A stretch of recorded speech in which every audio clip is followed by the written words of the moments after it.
तुम्हाला भूक लागली असेल तर काही जेवणाची व्यवस्था करू का? मर्जी.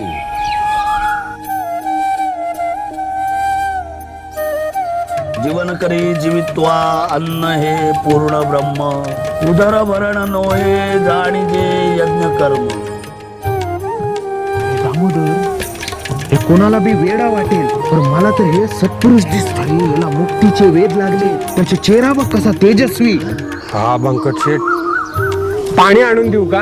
तुझी इच्छा असेल तर दे. समजाच ब्रह्म आहे. अन्न खायला तर पाणी बी प्यायले पाहिजे. पाणी बी आणि पाणी पिणारा बी दोघे बी एकच. समज ब्रह्म आहे.